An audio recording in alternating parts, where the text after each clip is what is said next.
So the one question I have after this major is Cloud9 ever gonna make it out of groups?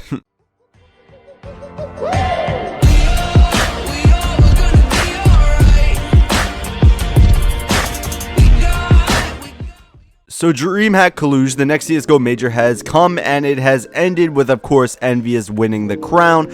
And it was actually a really good event with a lot of upsets and a lot of teams getting eliminated and losing games that people overall just didn't think they were going to lose. But you wouldn't really notice that from the turnout at the event itself. At Cologne, from what I understand, there was thousands of people there, while at Cluj there was maybe a few hundred. And this just came from poor planning from the people over at DreamHack. The location isn't a very known location where a lot of people are going to congregate for something like this. Also, it's only been months since the last major, and a lot of people who are willing to commute to that maybe don't have the money to commute again. But the crowd looked absolutely dead, and it was very disappointing after the major hype from Cologne. But what I can say is that the production quality of this event was a lot better than the previous events, and it overall made for a better experience. And this is pretty much thanks to PGL, and we've seen in their league that the production quality can be very high, and it's always something amazing to watch, and it just adds a little extra to watching the game. One thing I want to point out though is it seems like we saw a lot of cobblestone, and in quotation fingers right now I'm gonna say this, it's that they have a randomly generated map from their maps that aren't vetoed, and a lot of the times it seemed to be cobblestone, and I'm starting to think that might be on purpose because cobblestone draws the most viewers. And the reason it draws the most viewers, if you don't know, is that you can get in-game drops, and the cobblestone map happens to drop this super rare case that if dropped you can pull a dragon lore, which is worth thousands of dollars.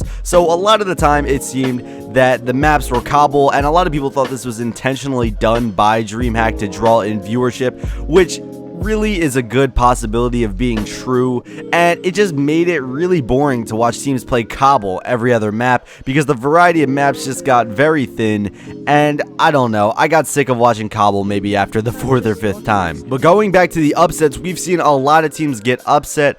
We saw Fnatic lose to Luminosity Gaming, which put them in the loser bracket, which completely changed the landscape of the whole CSGO tournament. We've seen G2 win a lot of games that people counted them out of, and we saw TSM lose in the semifinals, which is something that I personally didn't think was going to happen, as TSM was a favorite to win the whole thing. I honestly thought that the TSM Envious final would have been a better final than what we got, but hey, overall TSM choked and they lost. So pretty much everyone in the Pick'em challenge got absolutely fucked because no one could have predicted all of these upsets. It was absolutely great Counter-Strike to watch, and I really did enjoy my time watching it, but unfortunately it did not break 1 million this time concurrent viewer wise, and that is because a lot of the teams at the end that a lot of people favored were going to go on and win the whole thing weren't really seen in the finals or even the semifinals. A lot of teams that people wanted to see in the finals, like Fnatic, TSM, Envious, Virtus Pro, well, not Envious because they were in the final, but you get what I'm saying. A lot of those teams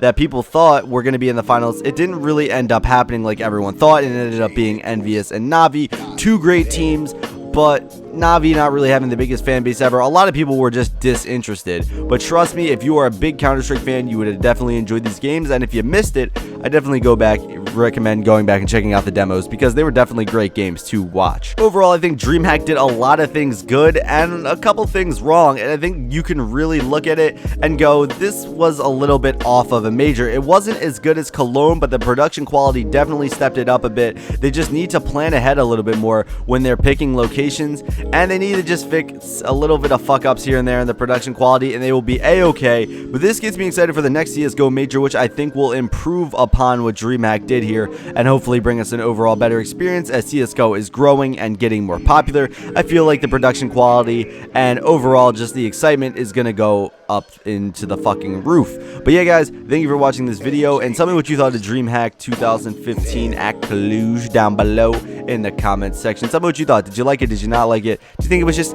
okay?